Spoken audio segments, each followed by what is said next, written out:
The following message is copyrighted by Westminster Theological Seminary.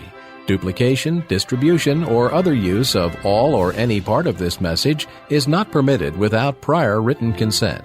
Please direct your inquiries to communications@wts.edu. For all other information, please visit the main website at www.wts.edu.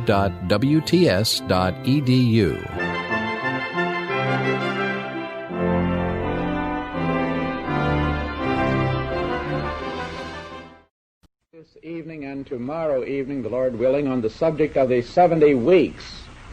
That doesn't mean that I'm going to speak for 70 weeks, but it may seem to you that that is the case.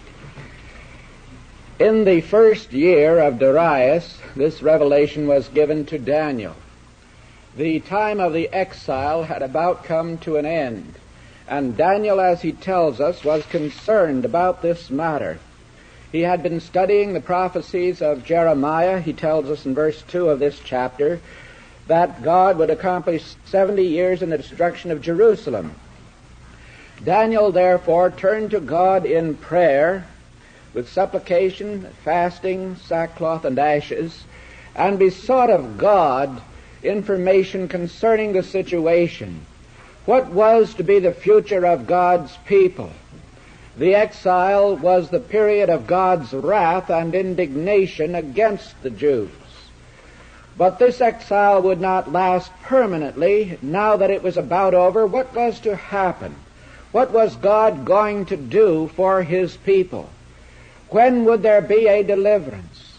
And in this prayer, this beautiful prayer that is given in the 9th chapter, Daniel acknowledges and confesses the sin of the nation.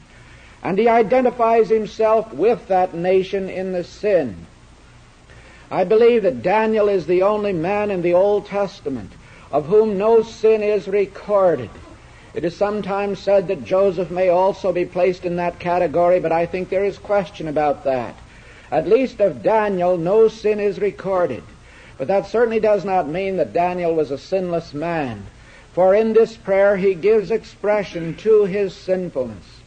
What is God going to do with this nation to which confusion of faces has come? What will be the future?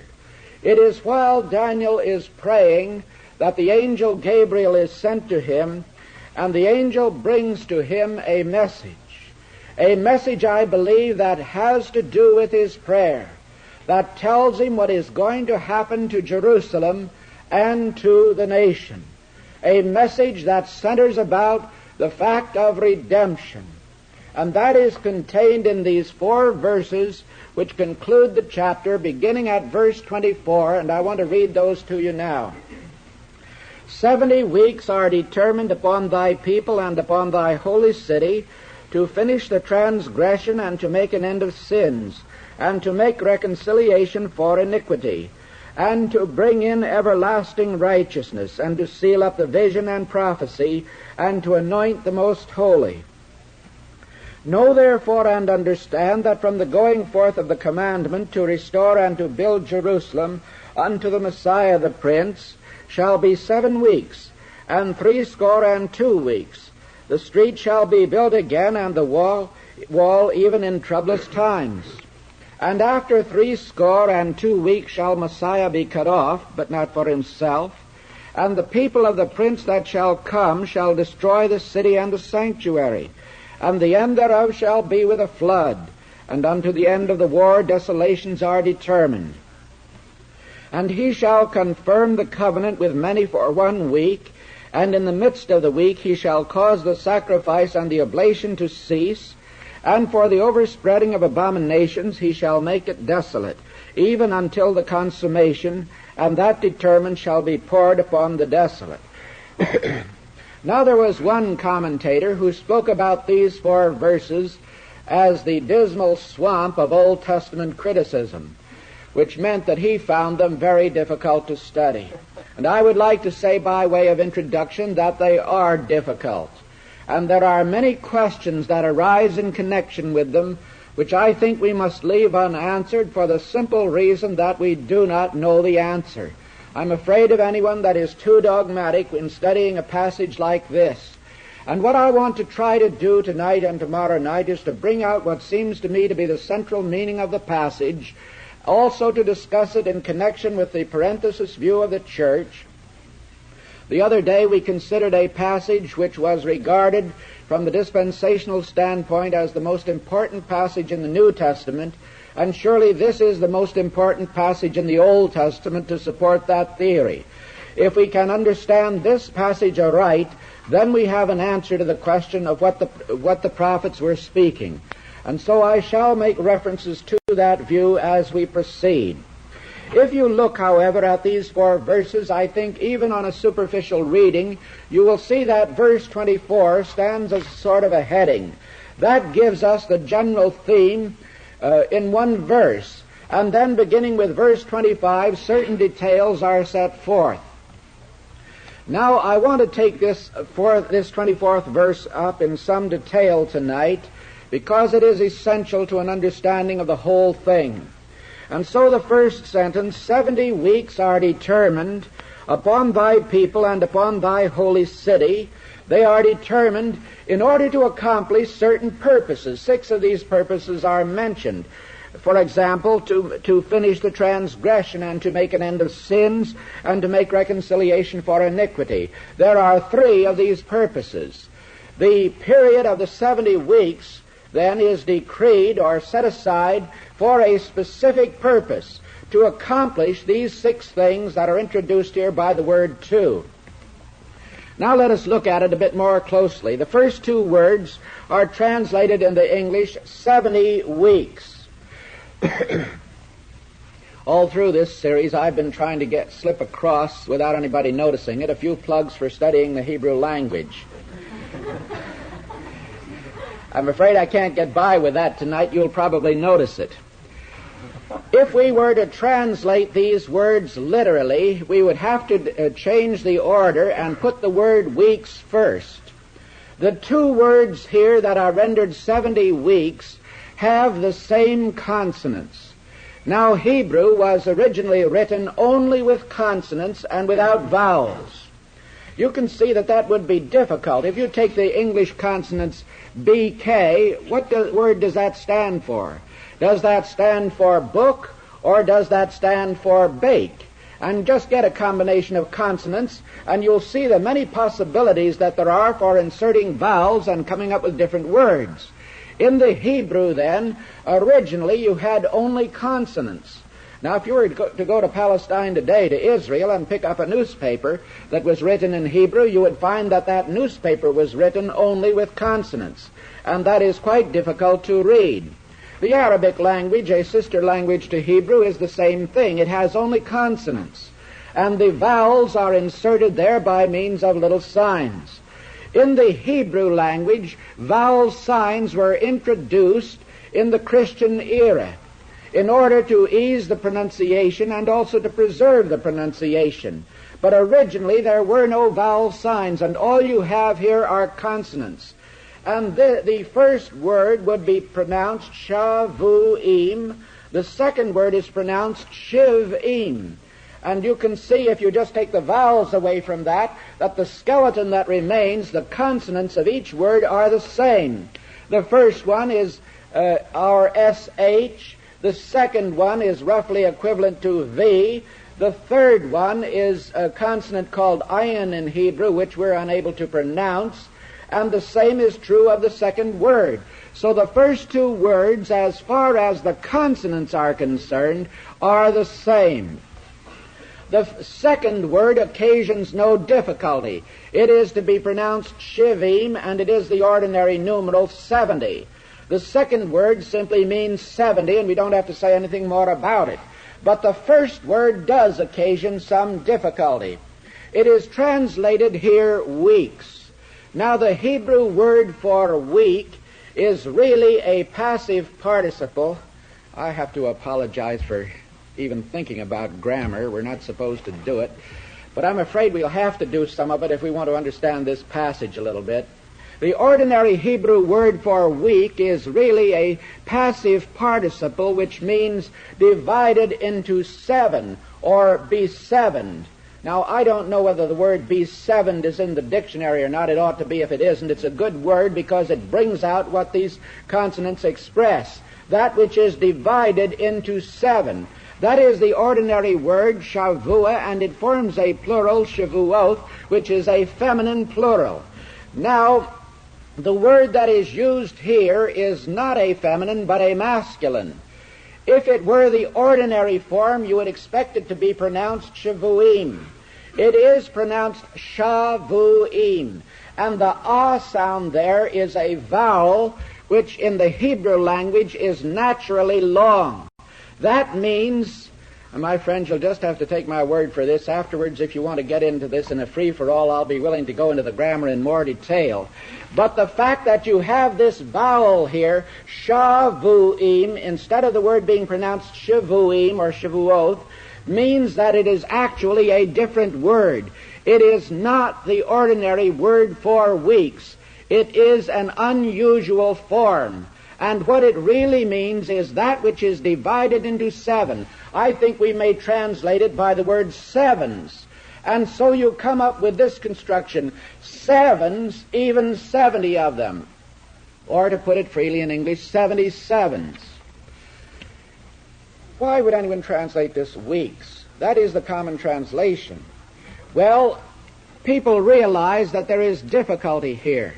And those who translate this as weeks right away take that in a figurative sense.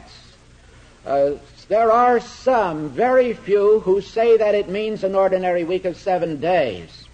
Somebody sent me a mimeographed paper by a man who had been at Wheaton College, I believe, and had advanced the thesis that this meant a week of ordinary days, so that the entire period of 70 weeks would be about a year and a half in length.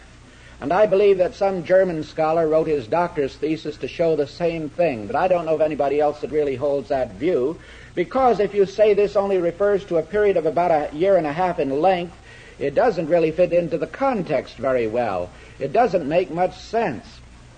Almost everybody then says, no, these are not ordinary weeks of 7 days. Well, then what are they? They go back to the beginning of the chapter where there has been mention of 70 years. Now, I do think that this does reflect upon that phrase 70 years. But we are told in most commentaries that these are weeks of years.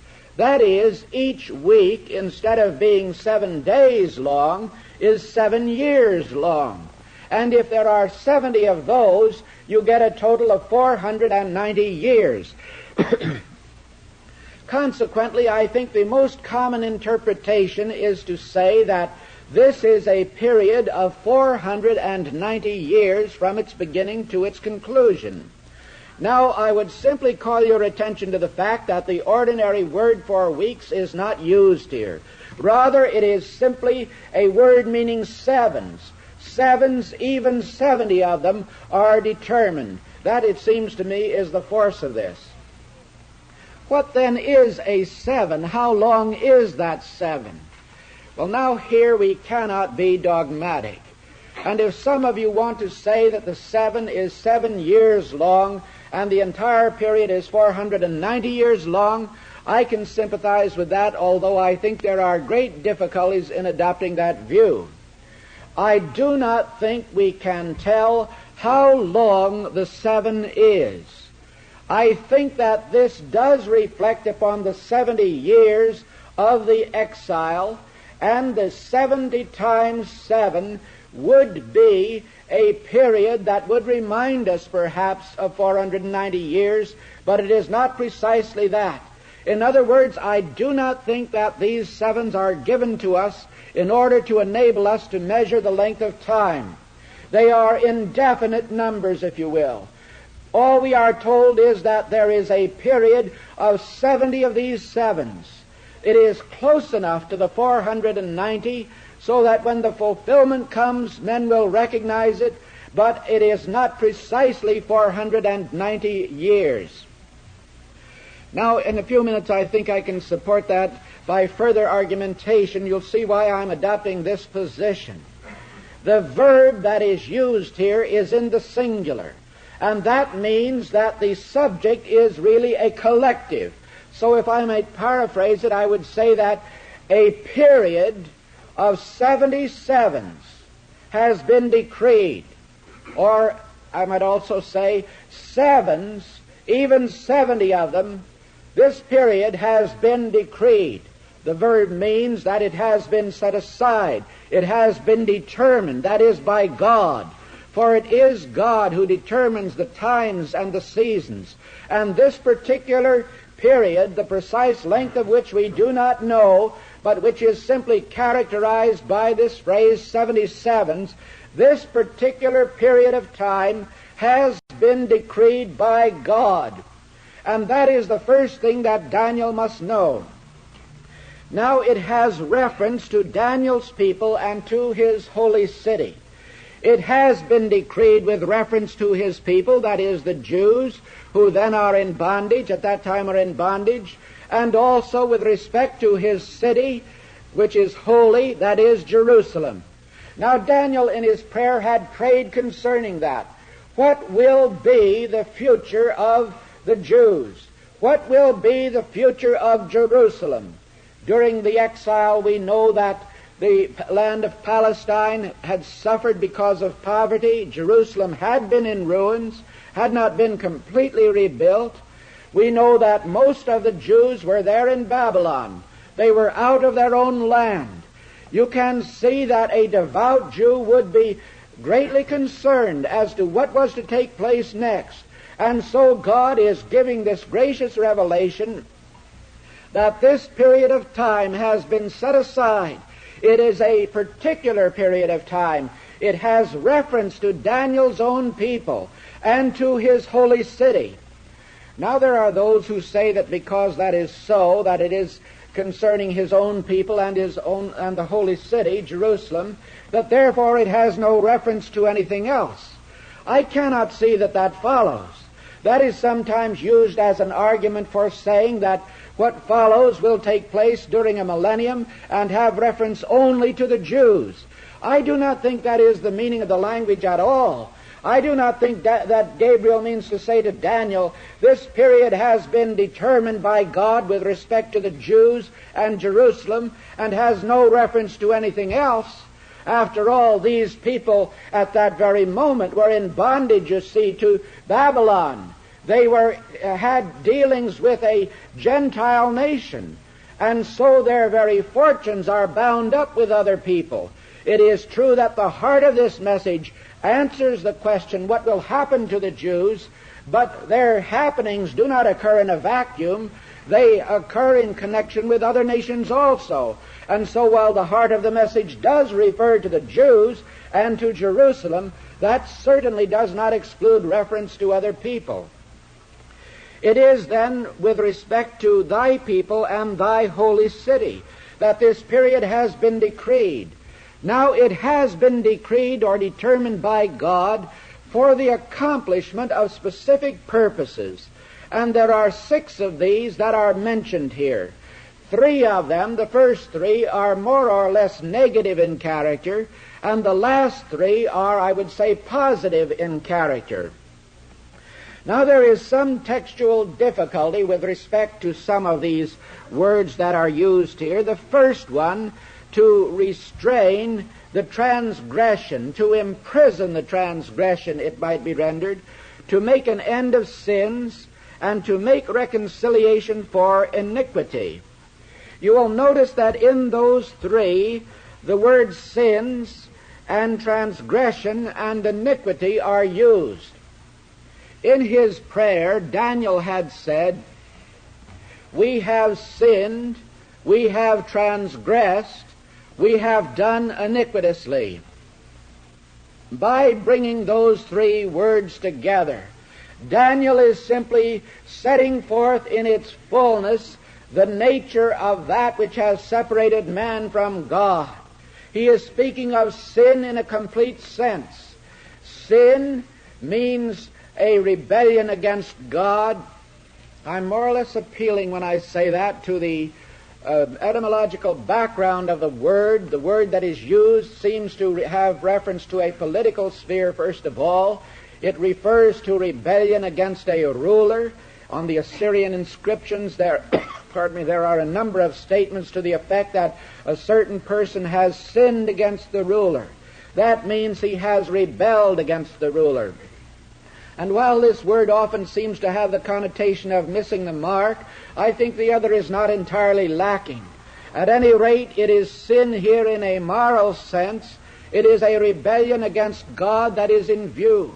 The transgression likewise seems to have come originally from the same sphere, the political sphere, but it refers to the breaking of God's commandments.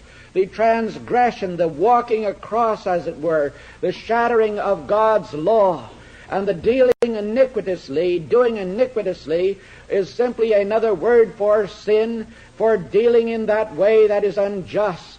So we have sin set before us in its fullness here. The purpose of the decreeing of the 77s, then, is in order that sin may be removed. If you look at this 24th verse, you will see that the transgression is to be shut up, to be so imprisoned that it will never come forth to be seen again. Now, what transgression is referred to? That is, of course, the question. To make an end of sins. What sins are referred to? To make reconciliation for iniquity. There, the infinitive that is used is an infinitive that literally means to cover over. And what it implies is that an offering has been made, a sacrifice has been made, so that the sin is covered over and no longer seen.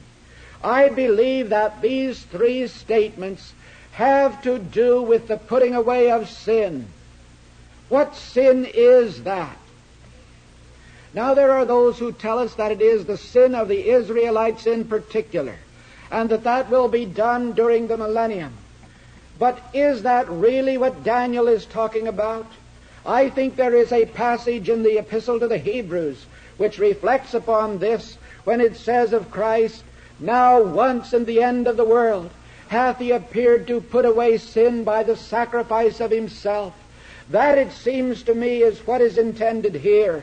It is the very pinnacle, as it were, towards which the Old Testament points, that sin shall be removed. In the Garden of Eden, man transgressed, and before God drove man out of the Garden of Eden, he gave this announcement to the serpent, "And enmity will I put between thee and the woman, and between thy seed and his seed. Thou shalt, and her seed, thou shalt bruise his head, and he shall bruise thy heel." In other words, this enmity is to culminate in a decisive blow in which the seed of the woman will bruise the serpent's head. And all of the Old Testament points forward to the time when that act will be accomplished. That is the great goal of the Old Testament, looking toward the fullness of time. The prophets who were given worked upon the foundation of Moses, but they looked forward to that time when God would send that one who would heal the breach between himself and man. It is that Isaiah speaks of, and Jeremiah, and I believe Daniel also. This is the great question in the Old Testament. When will reconciliation be made? When will God show His face again?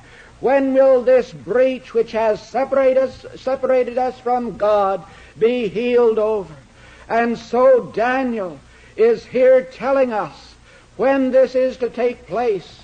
This thing for which the people long, because of their sin, they are in bondage, they are in exile. When will this occur? I think that it is that toward which this prophecy, like all other Old Testament prophecies that speak of the future, is looking. There is then a period of 77s. This has been determined by God. This has reference to thy people and thy holy city, and it has been determined by God so that these things may be accomplished, the putting away of sin. But now we have only looked at what we may call the negative aspect of this. There is also a positive aspect to consider, and that is given in the last three statements of this verse. To bring in everlasting righteousness, and to seal up vision and prophecy, and to anoint the most holy. Let us just take those one by one. To bring in a righteousness of eternity. That is on the positive side. That is one of the results which will be accomplished by the setting aside or the determination of the 77s. That is one thing that the 77s are going to accomplish. They are set aside, they are determined, so that this may be accomplished. Now what does it mean?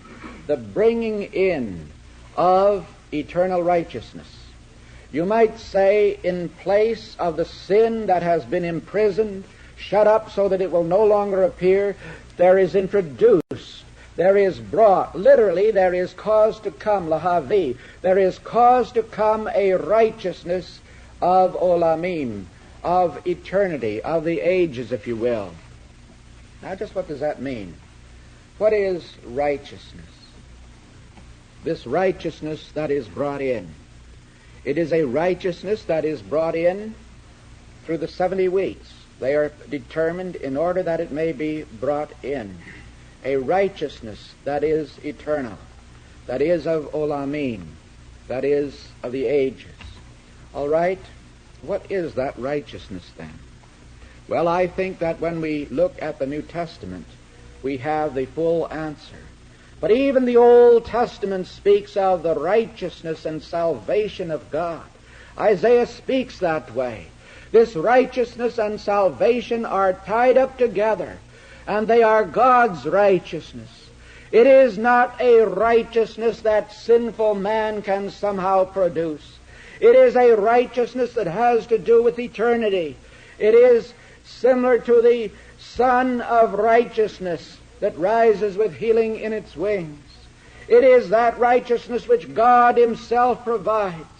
And I think the Apostle Paul in the Epistle to the Philippians really brings out the meaning when he says that I might be found in Him, that is in Christ, having a righteousness, not my own which is of the law, but the righteousness of Christ. And again Paul brings it out when he speaks of the gospel and says, I am not ashamed of the gospel, for it is the power of God unto salvation. For therein is revealed the righteousness of God from faith unto faith. There's a beautiful development in Paul's thought there. There is first of all this grand declaration, I am not ashamed of the gospel. And then Paul gives us the reason why he is not ashamed of the gospel. For it, that is the gospel, is the power of God unto salvation to everyone that believeth, to the Jew first and also to the Gentile. Then he gives us the reason why it is the power of God unto salvation, for therein is revealed the righteousness of God from faith to faith, as it is written, the just shall live by faith. Now I think that is the righteousness of which Daniel is speaking here also. You may remember Martin Luther's comment on this verse in Romans. There was a time in his life when he dreaded this verse, when he greatly disliked this verse, and he did not like to think about it, because he thought that the word righteousness spoke of an attribute of God, God showing Himself to be righteous in the condemnation of the sinner. Now it is perfectly true that even in the condemnation of the sinner, God shows Himself to be righteous. But that is not the meaning of this verse. And happily Luther came to understand it differently. The righteousness of God is a righteousness that comes from God. That is the righteousness in which Paul would stand when he would appear before God. Not his own righteousness, a righteousness that would be obtained by trying to obey the law, for that could never produce a righteousness. But it is a righteousness that has a heavenly character, a righteousness that God provides. And so here, although all that is not stated, this is no earthly righteousness. It is not a righteousness that the Jews could somehow produce by repentance of what they had done in their sins. It is rather a righteousness that God Himself provides. There are so many tie-ups between the book of Daniel and the prophecy of Isaiah that I think here also there is one of them. And we can really have an understanding of this phrase by looking at some of those statements in the book of Isaiah in which righteousness and the eternal salvation of God are tied together. And so there is the introduction of righteousness, the righteousness of eternities. Now I personally feel that this one phrase, really helps us rightly to understand the three that have preceded. I think this shows without a doubt that the 70 weeks point forward to the time of Christ, that this righteousness has been introduced by Jesus Christ. It is not a righteousness that is to come in at some future time, for Christ has brought in this righteousness. And the wonderful characteristic of the gospel is that not merely that God tells us that our sins are forgiven and then refuses to have anything to do with us, but that we are clothed with a righteousness, even the righteousness of Jesus Christ, and upon the basis of that, God tells us that our sins are forgiven and looks upon us as clothed in Him. There is then an eternal righteousness which these 77s are set aside to introduce. Then if you look at the next statement, to seal up the vision and prophecy, I think this has often been misunderstood. The Hebrew simply says to seal up vision and prophet. Not prophecy, but prophet. To seal up the vision and the prophecy might give the impression that this was to accredit the prophecies that had been uttered. I do not think that is the meaning of the passage. Rather, it is to seal up vision and prophet. Now, vision referred to one medium of Old Testament revelation, and prophet referred to the mediator who set forth the revelation of God that came to him through vision. We have been discussing this in the past days, that the God made His ways known unto the prophets through dreams and visions. And there are visions in many of the prophets. The vision was characteristic of the prophet, and the term even came to have a general sense, so that a long prophecy such as that of Isaiah bears the heading, the vision of Isaiah. And there the word practically means the revelation. And again in Amos, the words of Amos which he saw, and the word saw there is the word that is related to the word for vision. And so this came to characterize the means of Old Testament revelation. This is to be done away. The vision will no longer be given to the Old Testament prophet. The prophet himself is to be done away. For the prophets, as we have said, were simply types. They were there under Moses as a witness of the things to be spoken of. They were not an end in themselves. There is not to be a renewal of the Old Testament age with prophets again. But the prophets belong to that age that has passed away. They were forerunners of Jesus Christ, who is the great prophet. And when Jesus Christ comes, we no longer need the vision. We no longer need the prophets. Now, it is perfectly true that you do have prophets mentioned in the New Testament, and I'm well aware of that. And you do have perhaps visions. Paul had a vision. But that is something quite different. Those were gifts which accompanied the apostolic age, the founding of the church. They belong to the period of fulfillment. That is not what Daniel has in mind here. That is not the Old Testament age. The Old Testament age is the age of vision and prophet, and that is now sealed up so that it will no longer be seen. It is done away, for something new and something better is to come. And then the last statement that is made here is to anoint the most holy. Now this is a difficult phrase. Literally it means and to anoint.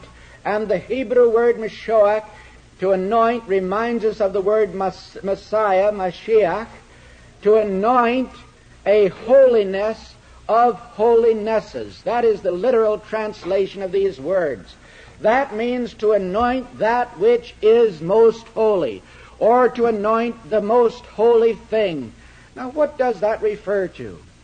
Well, I want to say very frankly, I do not think we can be dogmatic on that. There are differences of opinion. I think we are justified, perhaps, in interpreting this phrase in the light of the other five.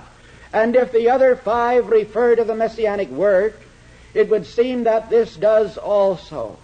And I can have great sympathy with those who believe that this refers to the anointing of the Messiah for His work, the descent of the Holy Spirit upon Him. But I'm not going to say that in any positive fashion, because We simply do not know. I think the only thing we can be sure of is that this phrase is included with the other 5 and would seem to have reference to the same work. But literally it is simply to anoint a most holy thing or a holiness of holinesses. And that, I think, is all that we can say positively about it. We have then, you see, in this 24th verse, this truth brought to light, that God is going to bring redemption to His people.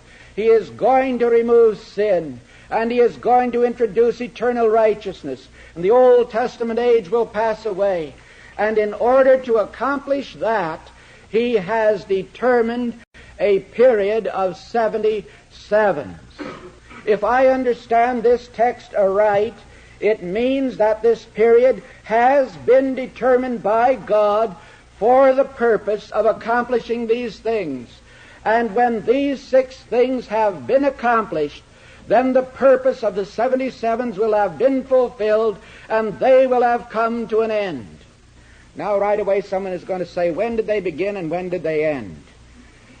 There's one thing I think we can agree upon. We have to agree upon it, and that is that nowhere in the text does it tell us where they ended. Well, where did they begin? Now, if you go on to the 25th verse, you will see that they are divided into 3 groups. And so verse 25 says, "And thou shalt know and understand from the going forth of the word to restore and rebuild Jerusalem unto Messiah the Prince is 7 sevens. There is 1 7 set out as the first part, and then 60 and 2 sevens. And those are 2 sections, you might say, of the entire period of 77s. Then there is also mention in the 27th verse and in the midst of the 7, which refers, I think, to the last or the 70th 7. Now, they begin, it would seem, with the going forth of a word to restore and rebuild Jerusalem. Thou shalt know and understand is equivalent to our Lord's words, he that hath ears to hear, let him hear. It would seem to imply, you see, that a spiritual discernment is found in Daniel, and Daniel is to pay attention to this. He is to know and to understand. From the going forth of a word. Now we have time tonight just to say a little bit about the beginning of this period. In the King James Version we read from the going forth of the commandment, and that is a very unfortunate translation because the Hebrew simply says the going forth of a word. If you will look back to verse 23, you will see that it starts out, at the beginning of thy supplications the commandment came forth. Now this Bible has a little 5 before commandment, and in the margin it says Hebrew word. It's the same as the expression in verse 25. At the beginning of thy supplications the word came forth. That word came forth from God, did it not? Simply a word, not a commandment. And this language in verse 25 is the same, from the going forth of a word. And the content of the word has to do with the restoring and the rebuilding of Jerusalem. Now, many commentators believe that they must find a commandment to return to Palestine and to rebuild Jerusalem. There was a German scholar of the last century named Ernst Wilhelm Hengstenberg, one of the greatest Old Testament scholars, I think, that Germany has ever produced, and a true Bible believer. He was converted in early life when he went to teach Arabic to men who were going out to the mission field. Then he plunged himself immediately into the study of the Old Testament. And he has written as full a discussion of these 77s as anybody that I know. He has over 200 pages on these 4 verses alone. He has worked it out that the commandment refers to a period in the life of Artaxerxes, a Persian king. And he dates that at 445 B.C. Then you see what he wants to do is to get 490 years in there and work that up until the conclusion of the whole period. Now, it does not work out very satisfactorily. And as you know, Sir Robert Anderson of Scotland Yard wrote a book on this subject, beginning at the other end, as it were, beginning with the month Nisan of the triumphal entry, and working back, he came to the year 445. But he insisted upon certain presuppositions, that every month had to have so many days, that there could be no extra days in any of this reckoning, and you had to begin at a certain time and work back, and that way he believed that he had worked this out mathematically. Now, I frankly think that kind of thing is wrong. I do not think that this passage was given to us in order that we might be clever with mathematics and so on, and I'm not impressed when every now and then somebody comes up with long tables to show that he has worked this out right down to the dot.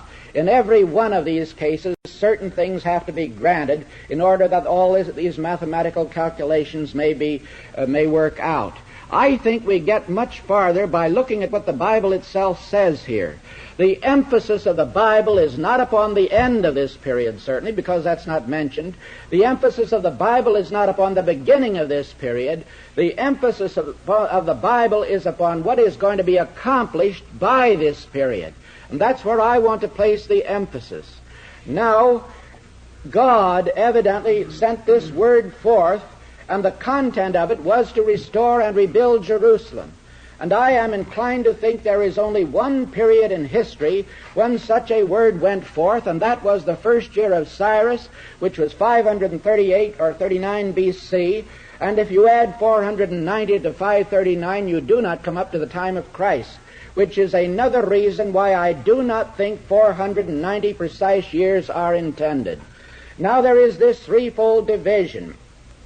The parenthesis view of the church maintains, and I can do a little more than state this, and our time is about up.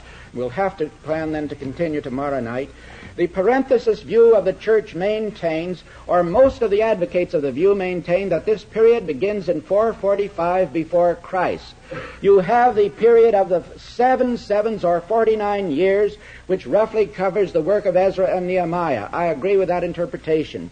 Then you have the period of the 62 years, which they claim brings us up to some period in the life of Christ, possibly the time of the triumphal entry.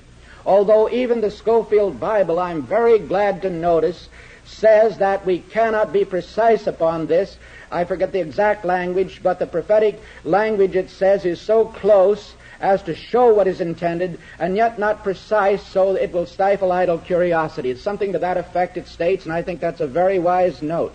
But according to the dispensational view, 69 of these periods have been accomplished by the first advent of Christ. I think it is fair to put it that way. Then the last period, the 70th seven, was not fulfilled immediately, but rather there is the great gap, the great parenthesis, and at the close of that, the 70th seven will come. Now, let me just state it a little more fully in order that we may do justice to this view. We today, in this church age, according to the parenthesis view, are in just that, a parenthesis. This age will come to a close when Jesus Christ returns for His saints. When He comes for His saints, the 70th week or 7 of Daniel will begin to run its course. The Jews will be regathered in Palestine. They will make a covenant with the man of sin for 7 years. In the midst of that week, that is after 3.5 years, he will break the covenant. There will occur a great tribulation lasting for 3.5 years, and at the end of that period, Christ will return with His saints. They make a distinction between His coming for His saints and coming with His saints.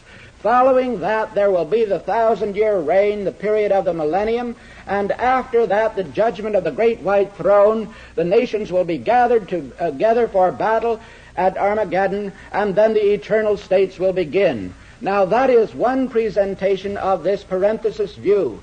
I want to present the view that these 77s are a unit, that just as there is no gap between the first period of 7 and the second period of 62, neither is there a gap between the second period of 62 and the last of 1.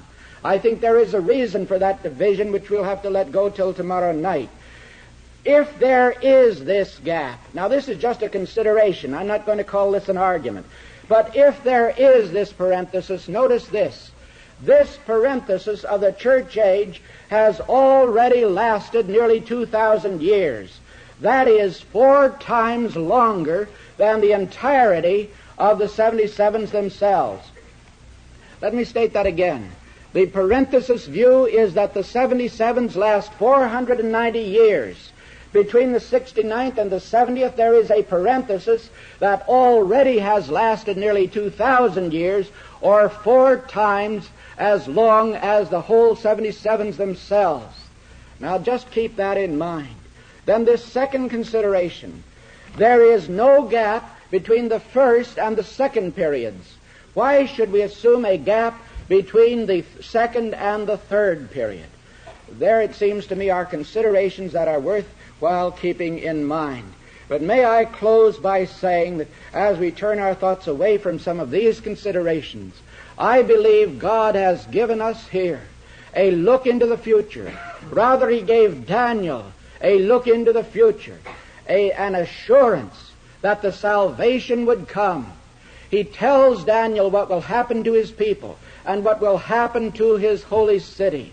He tells Daniel that this period has been determined in order that the promised work of salvation might be accomplished. And there, I think, is where the emphasis should fall. Thank you all very much.